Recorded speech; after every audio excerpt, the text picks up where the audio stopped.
हडपसर परिसरातील केशवनगर, 17.5 नळी आणि मांजरी शेवाळवाडी या भागांना एकत्र करून नव्याने तयार झालेला प्रभाग क्रमांक 15 हा सुमारे 92,000 मतदारांचा मोठा आणि वेगाने विकसित होणारा परिसर आहे।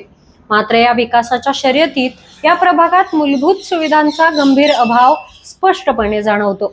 ग्रामपंचायतीतून महापालिकेच्या कार्यक्षेत्रात समाविष्ट झाल्यानंतरही रस्ते, पाणी पुरवठा, आरोग्य सेवा आणि स्वच्छता या अत्यावश्यक सेवांची अवस्था चिंताजनक आहे।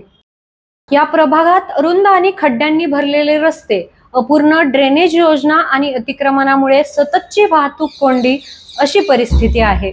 अण्णासाहेब मगर महाविद्यालय ते 15 नंबर चौक दरम्यानचा बॉटलनेक हा नागरिकांसाठी दररोजचा डोकेदुखीचा विषय ठरलाय। रेल्वे उड्डाणपूल आणि नदी पुलांवर पथदिवे नसल्याने रात्री अपघातांची शक्यता वाढली आहे। पादचारी आणि सायकल स्वारांना जीव मुठीत घेऊन या पुलांवरून प्रवास करावा लागतोय। महापालिकेच्या शाळा आणि आरोग्य केंद्रांची स्थितीही अत्यंत वाईट आहे। मांजरीतील प्राथमिक आरोग्य केंद्र बहुतेक वेळा बंदच असते, त्यामुळे नागरिकांना खासगी डॉक्टरांकडेच जाण्याची वेळ येते।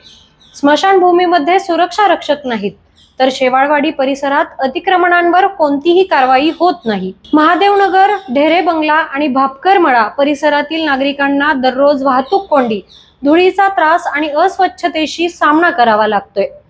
PMRDAच्या माध्यमातून सुरू असलेली रस्त्यांची कामे अपूर्णच राहिली आहेत। या प्रभागात पहिल्यांदाच नगरसेवक निवडणुका होणार असल्याने अनेक इच्छुक तयारीला लागलेत।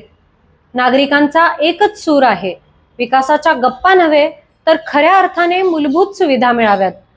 पुणे महापालिकेच्या सीमा विस्तारानंतर स्मार्ट सिटीचा भाग असलेल्या या प्रभागात नागरिक अजूनही प्राथमिक सोयींसाठी संघर्ष करतायत। अशाच ताज्या आणि नवीन घडामोडी पाहण्यासाठी बघत रहा न्यूज डॉट्स।